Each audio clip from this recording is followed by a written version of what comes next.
ಇವತ್ತಿನ ಇಡೀ ದಿವಸದ ಪ್ರಮುಖ ಸುದ್ದಿಗಳನ್ನು ನಿಮಗೆ ತೋರಿಸ್ತಾ ಹೋಗ್ತೀನಿ. ಅದಕ್ಕಿಂತ ಮುಂಚಿತವಾಗಿ ಟಾಪ್ 18 ಸುದ್ದಿಗಳನ್ನು ನೋಡ್ತಾ ಹೋಗೋಣ.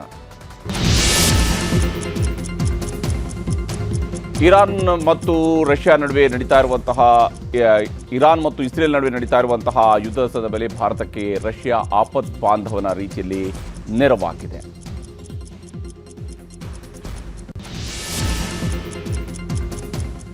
ಕೆಪಿಎಸ್ಸಿ ಅಕ್ರಮ ಮತ್ತು ಈಗಾಗಲೇ ಒಂದೇ ಕೊಠಡಿಯಲ್ಲಿ ಕುಳಿತು ಎಕ್ಸಾಮ್ ಅನ್ನು ಬರೆದಂತಹವರು ಪಾಸ್ ಆಗಿರೋದಕ್ಕೆ ಸಂಬಂಧಿಸಿದಂತೆ ಪ್ರಧಾನಮಂತ್ರಿ ಮತ್ತು ಮುಖ್ಯಮಂತ್ರಿಯವರಿಗೆ ದೂರು ಸಲ್ಲಿಕೆ ಮಾಡಲಾಗಿದೆ.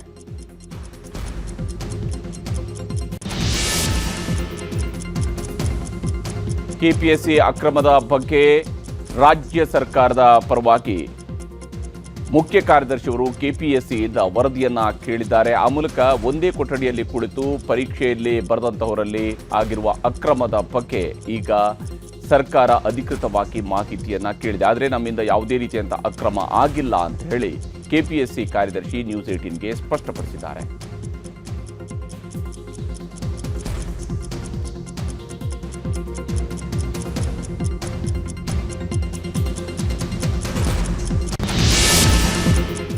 ವಾಣಿಜ್ಯ ಮತ್ತು ಕೈಗಾರಿಕಾ ವಲಯಕ್ಕೆ ಕರ್ನಾಟಕ ವಿದ್ಯುತ್ ಶಕ್ತಿ ನಿಯಂತ್ರಣ ಆಯೋಗ ಶಾಕ್ ನೀಡಿದೆ. 2025-26ನೇ ಆರ್ಥಿಕ ವರ್ಷಕ್ಕೆ ಅನ್ವಯ ಆಗುವಂತೆ ಪ್ರತಿ ಯೂನಿಟ್ಗೆ 10 ರಿಂದ 95 ಪೈಸೆವರೆಗೂ ವಿದ್ಯುತ್ ದರ ಏರಿಕೆ ಮಾಡಿ ಆದೇಶ ಹೊರಡಿಸಿದೆ. ಈ ಆದೇಶಕ್ಕೆ ಕೈಗಾರಿಕೆ ಮತ್ತು ವಾಣಿಜ್ಯೋದ್ಯಮಿಗಳು ತೀವ್ರ ಅಸಮಾಧಾನ ವ್ಯಕ್ತಪಡಿಸಿದ್ದಾರೆ.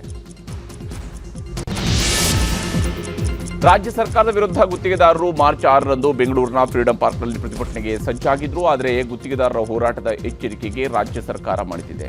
ಬೆಂಗಳೂರಿನ ಗುತ್ತಿಗೆದಾರರಿಗೆ ಅನ್ವಯವಾಗುವಂತೆ 4ನೇ ಕಂತಿನ 750 ಕೋಟಿ ರೂಪಾಯಿಗಳ ಹಣವನ್ನು ಸರ್ಕಾರ ಬಿಡುಗಡೆ ಮಾಡಿದೆ. ಉಳಿದ ಜಿಲ್ಲೆಗಳ ಗುತ್ತಿಗೆದಾರರ ಜೊತೆಗೆ ಶೀಘ್ರದಲ್ಲೇ ಮಾತುಕತೆ ನಡೆಸಲು ರಾಜ್ಯ ಸರ್ಕಾರ ತೀರ್ಮಾನಿಸಿದೆ.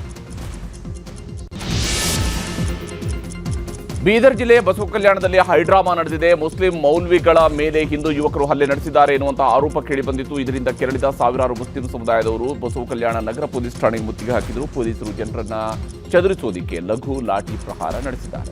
ಘಟನೆಯಲ್ಲಿ ಎಎಸ್ಐ ಮುಖ್ತಾರ್ ಪಟೇಲ್ ಅನ್ನೋರಿಗೆ ಗಾಯವಾಗಿದೆ. ಮುಸ್ಲಿಂ ಸಮುದಾಯದ 49 ಜನರ ವಿರುದ್ಧ ಎಫ್ಐಆರ್ ದಾಖಲಿಸಲಾಗಿದೆ.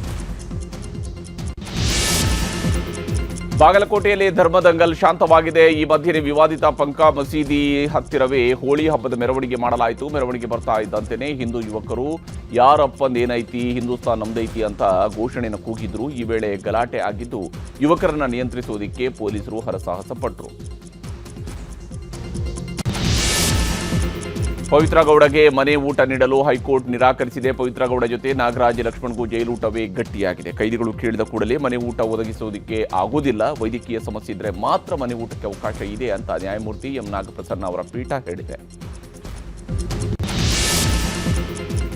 ಉಡುಪಿ ಜಿಲ್ಲೆ ಮಲ್ಪೆಯ ಹಿಂದೂಪರ ಮುಖಂಡ ಮಂಜು ಕೊಳ ಎಂಬಾತನಿಗೆ ದುಷ್ಕರ್ಮಿಗಳು ಚಾಕಿನಿಂದ ಇರಿದಿದ್ದಾರೆ. ಪ್ರೇಮ ಪ್ರಕರಣದ ರಾಜ್ಯ ಪಂಚಾಯಿತಿ ಮಾಡುತ್ತಿದ್ದ ವೇಳೆ ಈ ಘಟನೆ ನಡೆದಿದೆ. ಮಾತುಕತೆಗೆ ಬಂದಿದ್ದ ಯುವತಿಯ ಕಡೆಯವರು ಚಾಕುವಿನಿಂದ ಇರಿದು ಎಸ್ಕೇಪ್ ಆಗಿದ್ರು. ಈಗ ಮಲ್ಪೆ ಪೊಲೀಸರು 5 ಆರೋಪಿಗಳನ್ನು ಬಂಧಿಸಿದ್ದಾರೆ. ಜೆಡಿಯು ನಾಯಕ ಬಿಹಾರ ಮುಖ್ಯಮಂತ್ರಿ ನಿತೀಶ್ ಕುಮಾರ್ ಮುಖ್ಯಮಂತ್ರಿ ಸ್ಥಾನಕ್ಕೆ ರಾಜೀನಾಮೆ ನೀಡುತ್ತಾರೆ ಅಂತ ಭಾರೀ ಸುದ್ದಿ ಆಗ್ತಾ ಇದೆ. ನಿತೀಶ್ ಕುಮಾರ್ ಸಿಎಂ ಸ್ಥಾನಕ್ಕೆ ರಾಜೀನಾಮೆ ನೀಡಿ ರಾಜ್ಯಸಭೆಗೆ ನಾಮಪತ್ರ ಸಲ್ಲಿಸಲಿದ್ದಾರೆ ಅಂತ ಹೇಳಲಾಗ್ತಾ ಇದೆ. ನಿತೀಶ್ ರಾಜೀನಾಮೆ ಕೊಟ್ಟಿದೆ. ಆದರೆ ಬಿಜೆಪಿಗೆ ಬಿಹಾರದಲ್ಲಿ ಸಿಎಂ ಸ್ಥಾನ ಸಿಗಲಿದ್ದು ನಿತೀಶ್ ಕುಮಾರ್ ಪುತ್ರ ನಿಶಾಂತ್ರನ್ನು ಉಪಮುಖ್ಯಮಂತ್ರಿ ಮಾಡ್ತಾರೆ ಅಂತಾನೂ ಕೂಡ ಚರ್ಚೆಗಳು ಶುರುವಾಗಿವೆ. ತಮಿಳುನಾಡು ವಿಧಾನಸಭಾ ಚುನಾವಣೆಗೆ ಡಿಎಂಕೆ ಕಾಂಗ್ರೆಸ್ ನಡುವಿನ ಮೈತ್ರಿಯ ಸೀಟು ಹಂಚಿಕೆ ಪೂರ್ಣಗೊಂಡಿದೆ. ಡಿಎಂಕೆ ಮೈತ್ರಿಕೂಟದಲ್ಲಿ ಕಾಂಗ್ರೆಸ್ಗೆ 28 ವಿಧಾನಸಭಾ ಕ್ಷೇತ್ರಗಳು, 1 ರಾಜ್ಯಸಭಾ ಸ್ಥಾನವನ್ನು ಬಿಟ್ಟುಕೊಳ್ಳುವುದಕ್ಕೆ ಒಪ್ಪಿಗೆ ಸಿಕ್ಕಿದ್ದು ಅಧಿಕೃತ ಘೋಷಣೆಯಷ್ಟೇ ಬಾಕಿ ಉಳಿದಿದೆ. ಈ ಮಧ್ಯೆ ಪ್ರಧಾನಿ ಮೋದಿ ಮಾರ್ಚ್ 11ರಂದು ತಮಿಳುನಾಡಿನ ತಿರುಚಿಯಲ್ಲಿ ಬಿಜೆಪಿಯ ಸಾರ್ವಜನಿಕ ಸಭೆಯಲ್ಲಿ ಭಾಗವಹಿಸುವುದು ಫೈನಲ್ ಆಗಿದೆ. ದೆಹಲಿಯಲ್ಲಿ ನಡೆದ ಎಐ ಸಮ್ಮೇಳನದಲ್ಲಿ ಅರೆಬೆತ್ತಲೆ ಪ್ರತಿಭಟನೆ ಕೇಸ್ನಲ್ಲಿ ಬಂಧಿಸಲಾಗಿದ್ದ ಕಾಂಗ್ರೆಸ್ನ ಉದಯ್ ಭಾನು ಚಿಪ್ ತಿಹಾರ್ ಜೈಲಿನಿಂದ ರಿಲೀಸ್ ಆಗಿದ್ದಾರೆ. ದೆಹಲಿ ಹೈಕೋರ್ಟ್ 1 ದಿನ ಮೊದಲು ಸೆಷನ್ಸ್ ಕೋರ್ಟ್ ಚಿಪ್ ಅವರ ಜಾಮೀನನ್ನು ಸ್ಥಗಿತಗೊಳಿಸಿದ್ದ ಆದೇಶಕ್ಕೆ ತಡೆ ನೀಡಿದ ನಂತರ ಈ ಬೆಳವಣಿಗೆ ನಡೆದಿದೆ. ನಾಳೆ ಮುಂಬೈನ ವಾಂಖೇಡೆ ಸ್ಟೇಡಿಯಂನಲ್ಲಿ ಭಾರತ ಇಂಗ್ಲೆಂಡ್ ಮುಖಾಮುಖಿಯಾಗಲಿವೆ. ಈ ನಿರ್ಣಾಯಕ ಪಂದ್ಯದಲ್ಲಿ ಗೆಲ್ಲುವ ಟೀಮ್ ಫೈನಲ್ ಪ್ರವೇಶಿಸಲಿದೆ. ನಾಳೆ T20 ವಿಶ್ವಕಪ್ನ ಸೆಮಿಫೈನಲ್ ಪಂದ್ಯಕ್ಕಾಗಿ ಟೀಮ್ ಇಂಡಿಯಾ ಭರ್ಜರಿ ಸಿದ್ಧತೆಯನ್ನು ಮಾಡಿಕೊಂಡಿದೆ. ಕ್ರಿಕೆಟ್ ದಿಗ್ಗಜ ಸಚಿನ್ ತೆಂಡೂಲ್ಕರ್ ಮಗನ ಮದುವೆಯ ಸಂಭ್ರಮದಲ್ಲಿದ್ದಾರೆ. ನಾಳೆ ಅರ್ಜುನ್ ತೆಂಡೂಲ್ಕರ್ ಜೊತೆಗೆ ಸಾನಿಯಾ ಚಾಂದೋಕ್ ಸಪ್ತಪದಿ ತುಳಿಯಲಿದ್ದಾರೆ. ಹಳದಿ ಶಾಸ್ತ್ರ, ಪೂಜಾ ಶಾಸ್ತ್ರಗಳು, ಮೆಹಂದಿ ಮತ್ತು ಸಂಗೀತ್ ಸಮಾರಂಭದಲ್ಲಿ ಎರಡೂ ಕುಟುಂಬದವರು ಕೂಡ ಭಾಗಿಯಾಗಿದ್ದಾರೆ. ಹೈದರಾಬಾದ್ನಲ್ಲಿ ವಿಜಯ್ ದೇವರಕೊಂಡ ರಶ್ಮಿಕಾ ಮಂದಣ್ಣ ಆರತಕ್ಷತೆ ಅದ್ದೂರಿಯಾಗಿ ನಡೀತಿದೆ. ಹೈದರಾಬಾದ್ನ ತಾಜ್ ಕೃಷ್ಣ ಹೋಟೆಲ್ನಲ್ಲಿ ಕಾರ್ಯಕ್ರಮ ನಡೀತಾ ಇದ್ದು ಗಣ್ಯರು ಹಾಗೂ ತಾರೆಯರ ದಂಡೆ ಹರಿದು ಬರ್ತಾ ಇದೆ.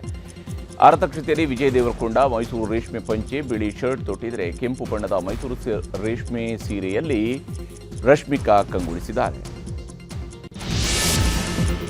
ಇರಾನ್ ಇಸ್ರೇಲ್ ಯುದ್ಧದ ಎಫೆಕ್ಟ್ ಯಶ್ ನಟನೆಯ ಟಾಕ್ಸಿಕ್ ಸಿನಿಮಾಗೂ ತಟ್ಟಿದೆ. ಹಾಲಿವುಡ್ ಮಟ್ಟದಲ್ಲಿ ಎಲ್ಲಾ ದೇಶಗಳು ಟಾಕ್ಸಿಕ್ ಸಿನಿಮಾ ರಿಲೀಸ್ ಮಾಡೋದಕ್ಕೆ ಯಶ್ ನಿರ್ಧಾರವನ್ನು ಕೈಗೊಂಡಿದ್ರು. ಆದರೆ ಯುದ್ಧದ ಕಾರ್ಮೋಡದಿಂದಾಗಿ ಮಾರ್ಚ್ 19ರಂದು ರಿಲೀಸ್ ಆಗಬೇಕಾಗಿದ್ದ ಟಾಕ್ಸಿಕ್ ಸಿನಿಮಾವನ್ನು ಜೂನ್ 4ಕ್ಕೆ ಮುಂದೂಡಿದ್ದಾರೆ. ಈಗ ಸುದ್ದಿಗಳನ್ನು ವಿವರವಾಗಿ ನೋಡ್ತಾ ಹೋಗೋಣ. ಇರಾನ್ ಮೇಲೆ ಇಸ್ರೇಲ್ ಹಾಗೂ ಅಮೆರಿಕ ನಡೆಸ್ತಾ ಇರುವಂತಹ ಘೋರ ಯುದ್ಧ 5ನೇ ದಿನಕ್ಕೆ ಕಾಲಿಟ್ಟಿದೆ. ಇರಾನ್ನ ಕ್ಷಿಪಣಿ ನೆಲೆಗಳನ್ನೇ ಇಸ್ರೇಲ್ ಸರ್ವನಾಶ ಮಾಡಿದೆ. ಪ್ರತಿದಾಳಿ ಮಾಡ್ತಿರುವ ಇರಾನಿ ಸೇನಾಪಡೆ ಅಮೆರಿಕದ ಸೈನಿಕರನ್ನ ಕೊಂದು ಹಾಕಿದೆ. ಅಮೆರಿಕಕ್ಕೆ ಸೇರಿದಂತಹ ನೌಕಾನೆಲೆಯನ್ನು ಸಮುದ್ರದಲ್ಲಿ ಧ್ವಂಸ ಮಾಡಲಾಗಿದೆ. ಇದರಿಂದ ಮತ್ತಷ್ಟು ಕೆರಳಿರುವಂತಹ ಖಮೇನಿ ಆಡಳಿತವನ್ನ ಕಿತ್ತು ಹಾಕುವವರೆಗೂ ಈ ಸಮರ ನಿಲ್ಲಿಸೋದಿಲ್ಲ ಅಂತ ಹೇಳಿ ಅಮೆರಿಕ ಮತ್ತೆ ಶಪಥ ಮಾಡಿದೆ.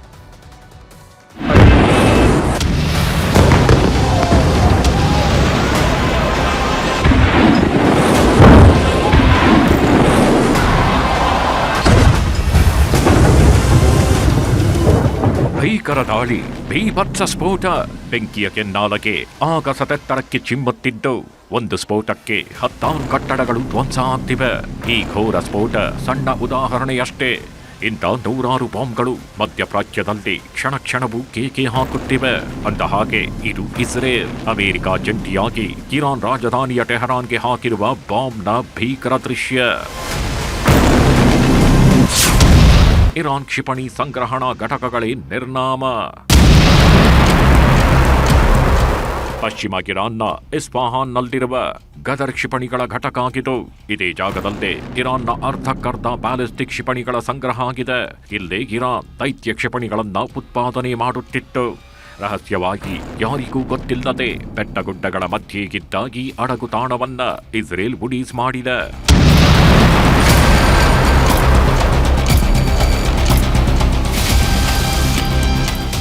ಪಶ್ಚಿಮ ಇರಾನ್ನ ಇಸ್ಫಹಾನ್ನಲ್ಲಿರುವ ಕ್ಷಿಪಣಿ ಘಟಕವನ್ನ ಹೇಗೆ ಉಡಾಯಿಸಲಾಯಿತು ಅಂತ ಇಸ್ರೇಲ್ ಸೇನೆ ಗ್ರಾಫಿಕ್ಸ್ ಮೂಲಕ ವಿಡಿಯೋವನ್ನ ಹಂಚಿಕೊಂಡಿದೆ.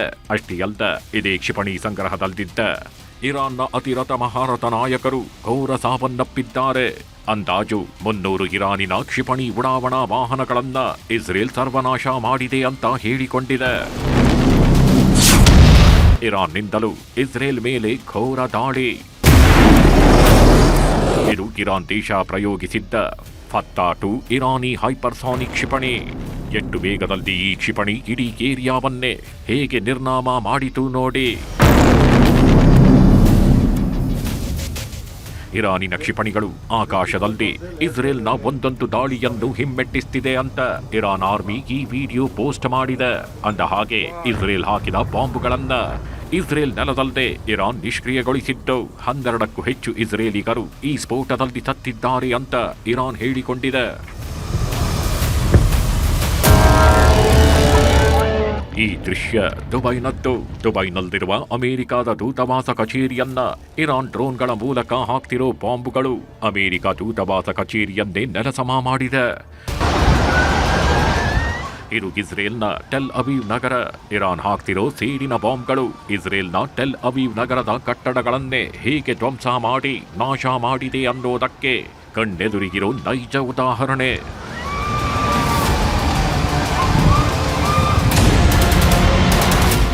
ಇಷ್ಟಕ್ಕೆ ಸುಮ್ಮನಾಗದ ಇರಾನ್ ನಮ್ಮ ರಕ್ಷಣಾ ಪಡೆ ಹೇಗೆ ಕ್ಷಿಪಣಿಗಳನ್ನ ಸಾಗಿಸ್ತಿದೆ ನೋಡಿ ಅಂತ ವಿಡಿಯೋ ಹಂಚಿಕೊಂಡಿದೆ. ಒಂದೊಂದು ಕ್ಷಿಪಣಿಯು ಟನ್ಗಟ್ಟಲೆ ತೂಕವಿದೆ. ಒಂದು ಸಲ ಗುರಿಯಿಟ್ಟು ಹಾರಿಸಿದ್ರೆ ಮುಗಿಯಿತು, ಈ ಜಾಗವೇ ಭೂಗತವಾಗಿ ಬಿಡುತ್ತೆ. ಅಷ್ಟು ಶಕ್ತಿಶಾಲಿ ಇರಾನ್ ದೇಶದ ಫತ್ತಾ-2 ಹೈಪರ್ಸಾನಿಕ್ ಕ್ಷಿಪಣಿಗಳಿವು. ಇಂಥ ರಾಕ್ಷಸ ಕ್ಷಿಪಣಿಗಳನ್ನ ಇರಾನ್ ಇಸ್ರೇಲ್ ಮೇಲೆ ಹಾಕ್ತಿದೆ. ಇಂಥ 50 ಕ್ಷಿಪಣಿಗಳು ಇಸ್ರೇಲ್ ನೆಲದಲ್ಲಿ ಅಪ್ಪಳಿಸಿವೆ. ಪ್ರಮುಖವಾಗಿ ಇಸ್ರೇಲ್ನ ನೆಗೆವ್ ಮತ್ತು ಜುಡಿಯಾ ವಸತಿ ಕೇಂದ್ರಗಳನ್ನ ಗುರಿಯಾಗಿಸಿ ಇರಾನ್ ಈ ಕ್ಷಿಪಣಿಗಳನ್ನ ಹಾಕಿವೆ. ಅಲ್ಲಿನ ಜನ ಓಡ್ ಹೋಗ್ತಿರೋದು, ಭಯಭೀತರಾಗಿರೋ ದೃಶ್ಯಗಳಿವು. ಅಷ್ಟೇ ಅಲ್ಲ, ಗಗನಚುಂಬಿ ಕಟ್ಟಡಗಳು ನೆಲಕಚ್ಚಿದ್ದು, ರಕ್ಷಣಾ ಪಡೆಗಳು ಹುಡುಕಾಟ ನಡೆಸ್ತಿರೋದು ಕಣ್ಣಿಗೆ ಕಾಣಿಸುತ್ತೆ. ಇದು ಈವರೆಗೆ ಅತಿ ದೊಡ್ಡ ದಾಳಿ ಅಂತ ಅಂತಾರಾಷ್ಟ್ರೀಯ ಮಾಧ್ಯಮಗಳು ವರದಿ ಮಾಡಿವೆ.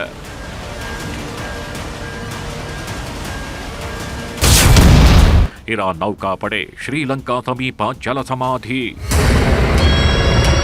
ಹೊತ್ತಿ ಉರಿಯುತ್ತಿರುವ ಈ ದೈತ್ಯ ನೌಕೆ ಇರಾನ್ ನೌಕಾಪಡೆಯ ಮೌರ್ಜ್ ಕ್ಲಾಸ್ ಯುದ್ಧ ನೌಕೆ. ಶ್ರೀಲಂಕಾದ ಬಂದರು ನಗರವಾದ ಗ್ಯಾಲೆಯಿಂದ ಸುಮಾರು 40 ನಾಟಿಕಲ್ ಮೈಲಿಗಳಷ್ಟು ದೂರದಲ್ಲಿ ಈ ನೌಕಾಪಡೆಯನ್ನ ಅಮೆರಿಕ ಸೇನೆ, ಇಸ್ರೇಲ್ ಸೇನೆ ಸಮುದ್ರದಲ್ಲಿ ಸರ್ವನಾಶ ಮಾಡಿವೆ. ನೌಕಾಪಡೆಯಲ್ಲಿ 180ಕ್ಕೂ ಹೆಚ್ಚು ಸಿಬ್ಬಂದಿಗಳಿದ್ರು. ಇದರಲ್ಲಿ 100ಕ್ಕೂ ಹೆಚ್ಚು ಸಿಬ್ಬಂದಿ ಜಲಸಮಾಧಿಯಾಗಿರುವ ಆತಂಕವಿದ್ದು ಶ್ರೀಲಂಕಾ ರಕ್ಷಣಾ ಸಚಿವಾಲಯ ಮಾನವೀಯತೆಯ ದೃಷ್ಟಿಯಿಂದ ರಕ್ಷಣೆಗೆ ಧಾವಿಸಿದೆ. ಇಲ್ಲಿಯವರೆಗೂ 30ಕ್ಕೂ ಹೆಚ್ಚು ಸಿಬ್ಬಂದಿಯನ್ನ ರಕ್ಷಿಸಿ ಕೊಲಂಬೋ ಆಸ್ಪತ್ರೆಗೆ ದಾಖಲಿಸಿ ಚಿಕಿತ್ಸೆ ಕೊಡಿಸಲಾಗ್ತಿದೆ. ಅಮೆರಿಕ ನೌಕಾನೆಲೆ ಉಡಾಯಿಸಿದ ಇರಾನ್ ಪಡೆಗಳು ನಡೆಸಿದ ದಾಳಿಗೆ ಹಿಂದೂ ಮಹಾಸಾಗರದಲ್ಲಿ ಅಮೆರಿಕದ ನೌಕಾಪಡೆಯ ವಿಧ್ವಂಸಕ ನೌಕೆ ಸರ್ವನಾಶವಾಗಿದೆ. ಇರಾನ್ ಕರಾವಳಿಯಿಂದ ಸುಮಾರು 650 ಕಿಲೋಮೀಟರ್ ದೂರದಲ್ಲಿ ಟ್ಯಾಂಕರ್ನಿಂದ ಇಂಧನ ತುಂಬಿಸುತ್ತಿತ್ತು. ಆಗ ಗದರ್ 380 ಬ್ಯಾಲಿಸ್ಟಿಕ್ ಕ್ಷಿಪಣಿಯನ್ನ ಇರಾನ್ ಉಡಾಯಿಸಿ ಅಮೆರಿಕ ನೌಕಾ ವಾಹನವನ್ನ ಸಮುದ್ರದಲ್ಲಿ ಸರ್ವನಾಶ ಮಾಡಿದೆ. ಇರಾನ್ ಸರ್ವನಾಶ ಖಚಿತ ಅಂತ ಗುಡುಗಿದ ಟ್ರಂಪ್, ಬಗ್ಗಲ್ದ ಬೆದರಲ್ದ ಅಂತ ಮತ್ತೆ ಇರಾನ್ ದಾಳಿ ಎಚ್ಚರಿಕೆ. ಇರಾನ್ ದೇಶದ ಪರಮೋಚ್ಚ ನಾಯಕ ಖಮೇನಿ ಸತ್ ಮೇಲೆ ಇರಾನ್ ತಲೆಬಾಗುತ್ತೆ ಅನ್ನೋ ಕಲ್ಪನೆಯಲ್ಲಿತ್ತು ಅಮೆರಿಕ. ಆದರೆ ಇರಾನ್ ಕ್ಷಣಕ್ಕೂ ಅಮೆರಿಕ ವಾಯುನೆಲೆಗಳನ್ನ ಸ್ಫೋಟಿಸೋಕೆ ಶುರು ಮಾಡಿದೆ. ಇಲ್ಲಿಯವರೆಗೂ ಅಮೆರಿಕ ಯೋಧರು ಸತ್ತಿಲ್ಲ ಅಂತಿದ್ದ ಡೊನಾಲ್ಡ್ ಟ್ರಂಪ್ ಈಗ 4 ಅಮೆರಿಕ ಸೇನಾಧಿಕಾರಿಗಳ ಸಾವನ್ನ ಖಚಿತಪಡಿಸಿದ್ದಾರೆ. 4 ಅಮೆರಿಕ ಸೇನಾಧಿಕಾರಿಗಳ ಫೋಟೋವನ್ನು ರಿಲೀಸ್ ಮಾಡಲಾಗಿದೆ. ಈಗ ಇರಾನ್ ಜೊತೆ ಯಾವುದೇ ಮಾತುಕತೆಯೂ ಇಲ್ಲ ಅಂತ ಟ್ರಂಪ್ ಶಪಥ ಮಾಡಿದ್ದಾರೆ. ಇನ್ನೊಂದ್ ಕಡೆ ಇರಾನ್ ಮಾತುಕತೆಗೆ ರೆಡಿ ಅಂತಿತ್ತು. ಆದ್ರೆ ಟ್ರಂಪ್ ಹೇಳಿಕೆ ಬೆನ್ನಲ್ಲದೆ ನಾವು ಎಲ್ಲದಕ್ಕೂ ರೆಡಿ ಇದ್ದೀವಿ ಅಂತ ಶಪಥ ಮಾಡಿದೆ. ಖಮೇನಿ ಅಂತ್ಯಕ್ರಿಯೆ ಬೆನ್ನಲ್ಲದೆ ಉತ್ತರಾಧಿಕಾರಿ ನೇಮಕ.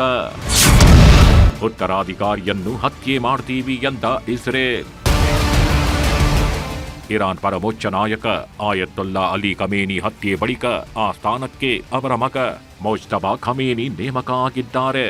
ನಿನ್ನೆ ಇರಾನ್ ಧರ್ಮಗುರುಗಳ ಸಮಿತಿಯಾದ ಅಸೆಂಬ್ಲಿ ಆಫ್ ಎಕ್ಸ್ಪರ್ಟ್ನಲ್ಲಿ ಸಭೆ ನಡೆಸಿ ಈ ನಿರ್ಧಾರ ತೆಗೆದುಕೊಂಡಿದೆ.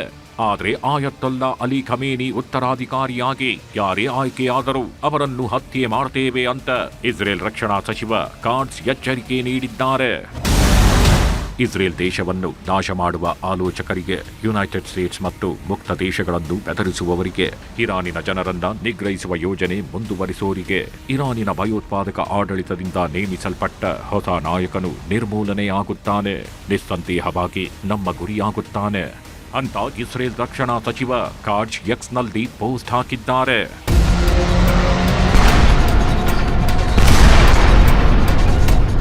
ಒಟ್ಟಾರೆ ಈ 5 ದಿನಗಳ ಘೋರ ಯುದ್ಧದಲ್ಲಿ ಸತ್ತವರ ಸಂಖ್ಯೆ 1000 ಗಡಿ ದಾಟಿದೆ. 12 ದೇಶಗಳಲ್ಲಿ ಪ್ರತಿದಿನವೂ ಬಾಂಬ್ಗಳು ರಣಕೇಕೆ ಹಾಕುತ್ತಿವೆ. ಅಮೆರಿಕ ಇಸ್ರೇಲ್ ನಡೆಸಿದ ದಾಳಿಗೆ ಇರಾನ್ನಲ್ಲದೆ 1045 ಸೈನಿಕರು, ನಾಗರಿಕರ ಸಾವಾಗಿದೆ. ಇರಾನಿನಲ್ಲಿ ಒಟ್ಟು 5946 ಇರಾನಿಗರಿಗೆ ಗಾಯವಾಗಿದ್ದು 2184 ಜನರ ಸ್ಥಿತಿ ಗಂಭೀರವಾಗಿದೆ. ಇಸ್ರೇಲಿನಲ್ಲಿ ಇರಾನ್ ನಡೆಸಿದ ದಾಳಿ ಇಲ್ಲಿಯವರೆಗೂ 18 ಸೈನಿಕರು, ನಾಗರಿಕರ ದುರ್ಮರಣ ಆಗಿದೆ ಅಂತ ಇಸ್ರೇಲ್ ಹೇಳಿದೆ. ಇನ್ನು ಇರಾನ್ ದಾಳಿಗೆ ಅಮೆರಿಕದ 6 ಸೈನಿಕರ ಸಾವಾಗಿದ್ದು 29 ಸೈನಿಕರಿಗೆ ಗಾಯವಾಗಿರುವುದನ್ನು ಅಮೆರಿಕವೇ ಸ್ಪಷ್ಟಪಡಿಸಿದೆ. ಇಸ್ರೇಲ್ ಇರಾನ್ ಘೋರ ಯುದ್ಧಕ್ಕೆ ಸಿಲುಕಿರುವ Abu Dhabi, Iraq, Jordan, Bahrain, Qatar ಸೇರಿದಂತೆ 12 ಕೊಲ್ಲಿ ದೇಶಗಳಲ್ಲಿ 67 ಜನ ಯುದ್ಧಕ್ಕೆ ಬಲಿಯಾಗಿದ್ದಾರೆ. 106 ಸೈನಿಕರು ಸತ್ರು. ಯುದ್ಧ ನಿಲ್ಲೋ ಲಕ್ಷಣ ಕಾಣಿಸ್ತಿಲ್ಲ. 180ಕ್ಕೂ ಹೆಚ್ಚು ಶಾಲಾ ಮಕ್ಕಳು ಸೇರಿ ಸಾವಿರಾರು ಸಾರ್ವಜನಿಕರು ಹೆಣವಾದ್ರು. ರಕ್ತಪಾತ ಕಡಿಮೆ ಆಗ್ತಿಲ್ಲ. ಲಕ್ಷಾಂತರ ಕುಟುಂಬ ಬೀದಿಗೆ ಬಿದ್ದಿವೆ. ಐಷಾರಾಮಿ ನಗರಗಳೇ ಬೂದಿಯಾಗಿ ಹೋಗ್ತಿವೆ. ಲಕ್ಷಾಂತರ ಕೋಟಿ ರೂಪಾಯಿ ರಕ್ಷಣಾ ಸಾಮಗ್ರಿಗಳು ಸರ್ವನಾಶವಾಗ್ತಿದ್ರು. ಸಮರ ಸಮಾಪ್ತಿಯಾಗೋ ಯಾವ ಲಕ್ಷಣವೂ ಇಲ್ಲ. ಒಟ್ನಲ್ಲಿ ಕ್ಷಣವೂ ಯುದ್ಧ ಹೆಚ್ಚಾಗ್ತಿದ್ದು ಮಧ್ಯಪ್ರಾಚ್ಯ ಅಕ್ಷರಶಃ ಮಸಣವಾಗಿ ಹೋಗ್ತಿದೆ. Bureau report, news 18. ಇರಾನ್ ದೇಶದಲ್ಲಿ ಇಸ್ಲಾಮಿಕ್ ಆಡಳಿತವನ್ನು ಕೊನೆಗಾಣಿಸ್ತೀವಿ, ಪ್ರಜಾತಂತ್ರ ವ್ಯವಸ್ಥೆಯನ್ನು ಜಾರಿ ಮಾಡಬೇಕು ಅಂತ ಇಸ್ರೇಲ್ ಮತ್ತು ಅಮೆರಿಕ ತಮ್ಮ ಯುದ್ಧಕ್ಕೆ ಹೊಸ ವ್ಯಾಖ್ಯಾನವನ್ನು ಶುರು ಮಾಡಿವೆ. ಆದರೆ ಅದೇ ಇರಾನ್ನಲ್ಲಿ ಮತ್ತೆ ಖಮೇನಿ ಪುತ್ರನಿಗೆ ಪರಮೋಚ್ಚ ನಾಯಕನಾಗಿ ಆಯ್ಕೆ ಮಾಡಲಾಗಿದೆ. ಯಾರೇ ಉತ್ತರಾಧಿಕಾರಿಯಾಗಿದ್ದರೂ ಅವರ ಸಂಹಾರ ಮಾಡ್ತೀವಿ ಅಂತ ಹೇಳಿ ಇಸ್ರೇಲ್ ರಕ್ಷಣಾ ಸಚಿವ ಸಂದೇಶ ಕಳಿಸಿದ್ದಾರೆ.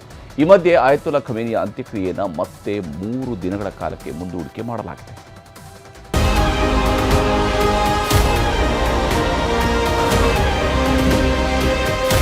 ಇರಾನ್ ದೇಶದ ಪರಮೋಚ್ಚ ನಾಯಕ ಅಯಾತುಲ್ಲಾ ಅಲಿ ಖಮೇನಿ ಸತ್ತು ಇವತ್ತಿಗೆ 4 ದಿನ.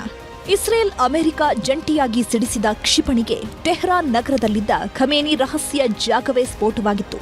ಆ ಕಟ್ಟಡದ ಅವಶೇಷಗಳ ಅಡಿ ಸಿಲುಕಿದ್ದ ಖಮೇನಿ, ಆತನ ಪತ್ನಿ, ಮಕ್ಕಳು, ಮೊಮ್ಮಕ್ಕಳು, ಆಪ್ತ ಮಿತ್ರರು ಕ್ಷಣಾರ್ಧದಲ್ಲಿ ಸರ್ವನಾಶವಾಗಿದ್ರು. 4 ದಿನದ ಬಳಿಕ ಇವತ್ತು ಇರಾನ್ನಲ್ಲಿ ಖಮೇನಿ ಅಂತ್ಯಕ್ರಿಯೆ ನಡೆಸಬೇಕಿತ್ತು. ಇರಾನ್ನ ಪವಿತ್ರ ನಗರವಾದ ಮಶಾದ್ನಲ್ಲಿರುವ ಇಮಾಮ್ ರೆಜಾ ಮಸೀದಿಯಲ್ಲಿ ಸಮಾಧಿಗೂ ಸಿದ್ಧತೆ ಮಾಡಿಕೊಂಡಿದ್ರು. ಆದರೆ ಮತ್ತೆ 3 ದಿನ ಶೋಕಾಚರಣೆ ವಿಸ್ತರಣೆ ಮಾಡಿದ್ದಾರೆ. ಈ ಮಧ್ಯೆ ಖಮೇನಿ ಮೃತದೇಹದ ಅಂತಿಮ ಮೆರವಣಿಗೆಯಲ್ಲಿ ಲಕ್ಷ ಜನ ಭಾಗಿಯಾಗಿದ್ರು.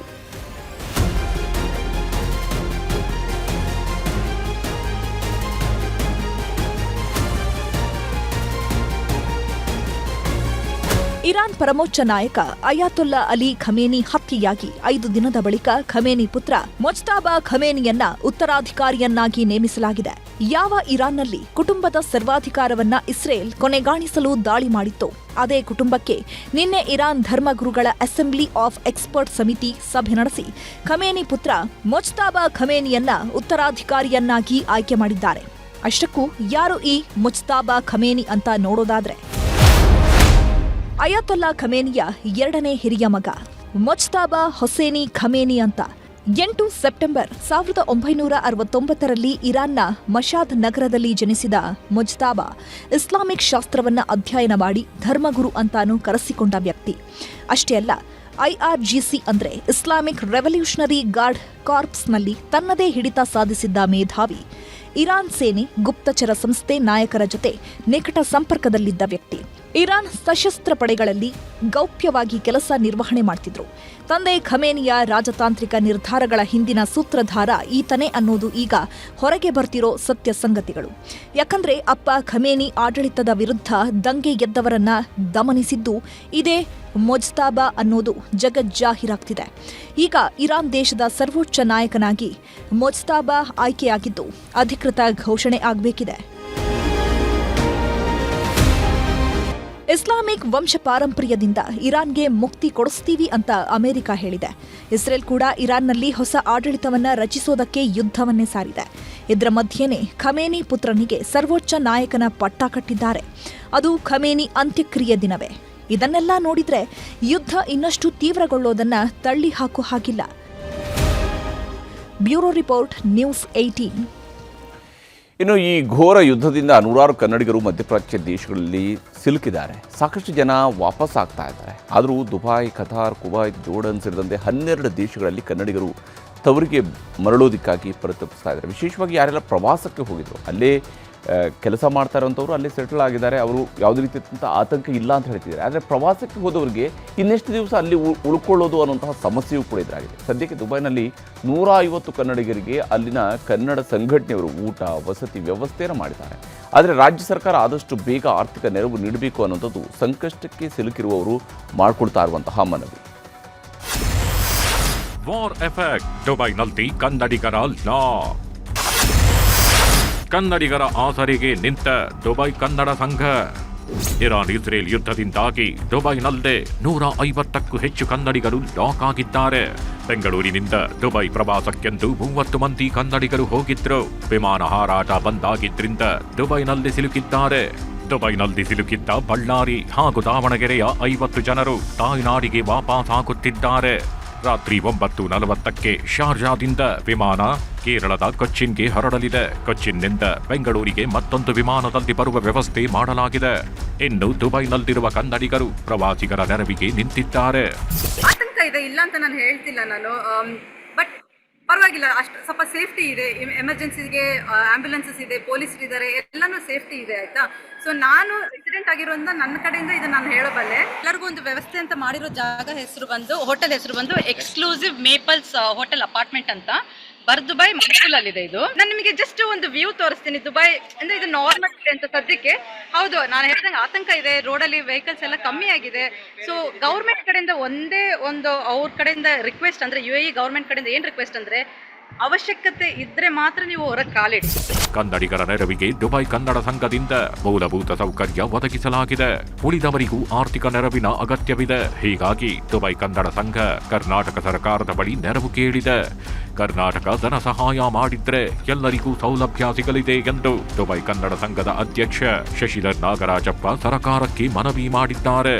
ನಾನು ಸರ್ಕಾರಕ್ಕೆ ಮನವಿ ಮಾಡೋದು ಕನ್ನಡಿಗ ಸೆಲ್ಫ್ ಲೈನ್ ಕಡೆಯಿಂದ ನೋಡಿ, ಸರ್ಕಾರ ಸ್ಪಂದನೆ ಕೊಟ್ಟಿದೆ.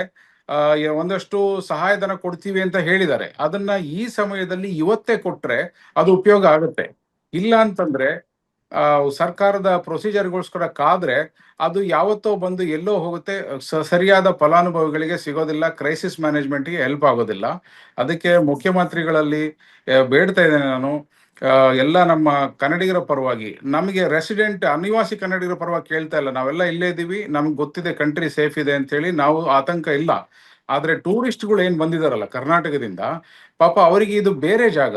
ಟೂರಿಸ್ಟ್ ಆಗಿ ಬಂದವರು, ನೋಡಕ್ ಬಂದವರು ಈ ರೀತಿ ಸಿಕ್ಕಾಪಟ್ಟೆ ಅನುಭವ ಇರೋದ್ರಿಂದ ಹಲವಾರು ಸಮಸ್ಯೆಗಳು ಈಗಾಗಲೇ ಶುರುವಾಗಿದೆ. ಅದರಲ್ಲಿ ಒಬ್ಬರಿಗೆ ಹೆಲ್ತ್ ಅಪ್ಸೆಟ್ ಆಗಿ ನಿನ್ನೆ ಹಾಸ್ಪಿಟ್ಲಿಗೆ ಸೇರಿಸಿದ್ವಿ, ಅದರ ಒಂದಷ್ಟು ಖರ್ಚು ಬಂದಿದೆ.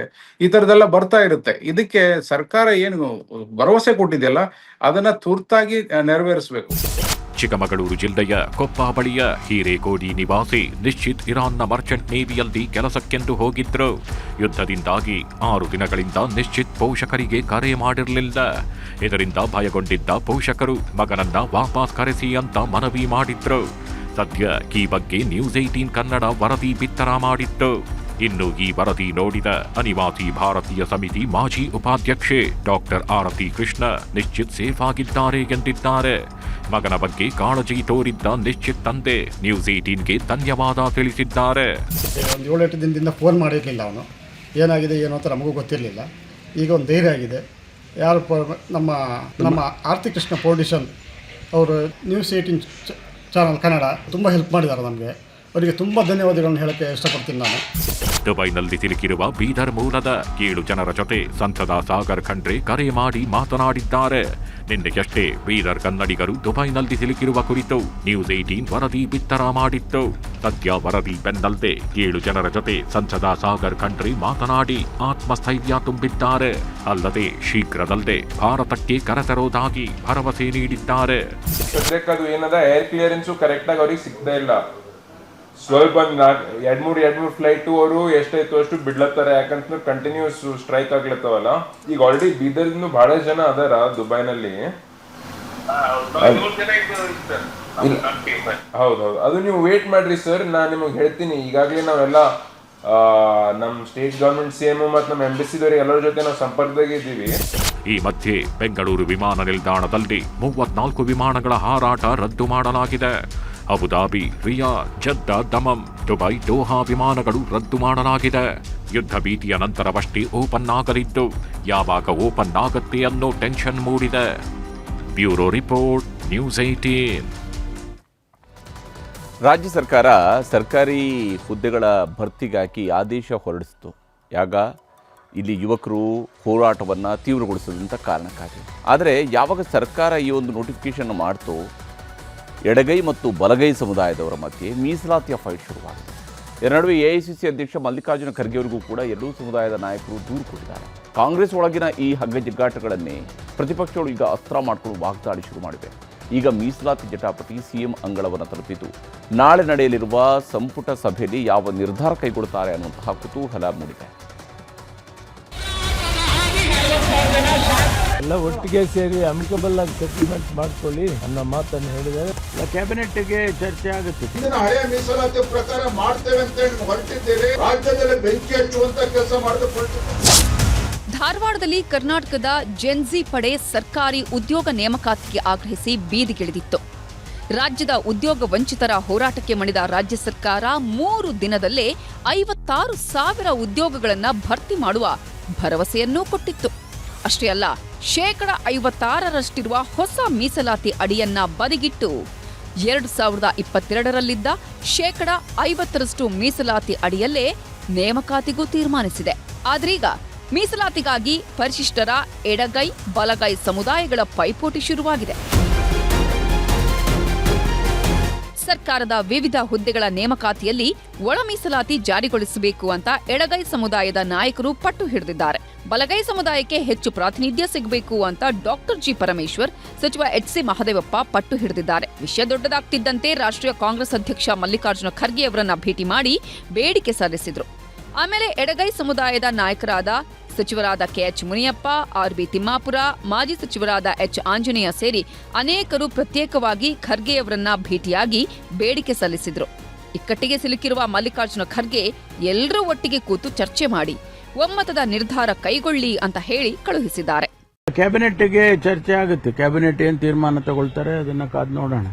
ಖರ್ಗೆಜಿಯವರು ಈ ವಿಷಯ ಎಲ್ಲ ಒಟ್ಟಿಗೆ ಸೇರಿ ಅಮಿಕಬಲ್ ಆಗಿ ಸೆಟಲ್ಮೆಂಟ್ ಮಾಡ್ಕೊಳ್ಳಿ, ಯಾರಿಗೂ ಅನ್ಯಾಯ ಆಗೋದು ಬೇಡ ಅನ್ನೋ ಮಾತನ್ನು ಹೇಳಿದ್ದಾರೆ. ನಾನು ಕೂಡ ಹೇಳ್ತೀನಿ ಅಂತೇಳಿ ಹೇಳಿದ್ದಾರೆ. ಕಾಂಗ್ರೆಸ್ ಸರ್ಕಾರದೊಳಗೆ ಈಗ ಮೀಸಲಾತಿ ವಿಷಯದಲ್ಲಿ ಎಡಬಲ ಫೈಟ್ ಶುರುವಾಗಿರೋದು ಬಿಜೆಪಿಯವರಿಗೆ ಬ್ರಹ್ಮಾಸ್ತ್ರ ಆಗಿದೆ. ಮೀಸಲಾತಿ ಗೊಂದಲದಿಂದ ಎಸ್ಸಿ ಎಸ್ಟಿ ಜನರಿಗೆ ಅಹಿಂದ ಅಲೆಮಾರಿಗಳಿಗೆ ಅನ್ಯಾಯ ಆಗಲಿದೆ. ಬೇಕಂತಲೇ ಗೊಂದಲ ಸೃಷ್ಟಿಸುತ್ತಿದ್ದಾರೆ ಅಂತ ಆರೋಪಿಸುತ್ತಿದ್ದಾರೆ. ಒಂದು ಕಡೆ 2,85,000 ಹುದ್ದೆಗಳನ್ನ ಭರ್ತಿ ಮಾಡತಕ್ಕಂತ ಯೋಗ್ಯತೆ ಇಲ್ಲದಿರ್ತಕ್ಕಂಥ ಕಾಂಗ್ರೆಸ್ ಸರ್ಕಾರ ಮೀಸಲಾತಿಯನ್ನ ಸರಿಯಾಗಿ ಒಳ ಮೀಸಲಾತಿಯನ್ನ ಅನುಷ್ಠಾನಕ್ಕೆ ತರದೇನೆ 6% ಪಕ್ಕಕ್ಕಿಟ್ಟು ಕೇವಲ 50% ಹಿಂದಿನ ಹಳೆಯ ಮೀಸಲಾತಿ ಪ್ರಕಾರ ಮಾಡ್ತೇವೆ ಅಂತೇಳಿ ಹೊರಟಿದ್ದೀರಿ. ರಾಜ್ಯದಲ್ಲಿ ಬೆಂಕಿ ಹಚ್ಚುವಂತ ಕೆಲಸ ಮಾಡೋದಕ್ಕೆ ಹೊರಟಿದ್ದಾರೆ ರಾಜ್ಯ ಸರ್ಕಾರ. ಇಷ್ಟು ಗೊಂದಲ ಮಾಡಿ ಕುಂತಿರಲ್ಲ ಇವತ್ತು ನಾಳೆ ಮಕ್ಕಳೆಲ್ಲರೂ ಕೂಡ ಸಿಇಟಿ ಎಕ್ಸಾಮ್ ಬರ್ದಾರ, ನೀಟ್ ಎಕ್ಸಾಮ್ ಬರ್ದಾರ, ಪ್ರಮೋಷನ್ ಇವತ್ತು ಸರ್ಕಾರಿ ನೌಕರರಿಗೆ ಪ್ರಮೋಷನ್ ಕೊಡಬೇಕು, ಸರ್ಕಾರಿ ನೌಕರರನ್ನ ಭರ್ತಿ ಮಾಡ್ಕೋಬೇಕು, ಎಜುಕೇಶನ್ದಲ್ಲಿ ಅವರಿಗೆ ಮೀಸಲಾತಿ ಕೊಡಬೇಕು, 7% 17% ಕೊಡಬೇಕು. ಇವೆಲ್ಲ ಇದ್ದಂತ ಟೈಮಲ್ಲಿ ಯಾವ ರೀತಿಯಲ್ಲಿ ಸರಿಪಡಿಸ್ಕೊಂತೀರಿ? ಇಷ್ಟು ದೊಡ್ಡ ಗೊಂದಲ ಮಾಡಿ ಕುಂತಿದ್ದೀರಲ್ಲ ಇವತ್ತು. ನೇಮಕಾತಿಯಲ್ಲಿ ಒಳ ಮೀಸಲಾತಿಗೆ ಎಡಗೈ ಬಲಗೈ ಸಮುದಾಯಗಳ ಪಟ್ಟಿಗೆ ಸಿಎಂ ಸಿದ್ದರಾಮಯ್ಯ ಸುಸ್ತಾಗಿ ಹೋಗಿದ್ದಾರೆ. ನಾಳೆ ನಡೆಯೋ ಸಚಿವ ಸಂಪುಟ ಸಭೆಯಲ್ಲಿ ಏನು ನಿರ್ಣಯ ಆಗುತ್ತೆ ಅನ್ನೋ ಕುತೂಹಲ ಹೆಚ್ಚಿದೆ. Bureau report, news 18.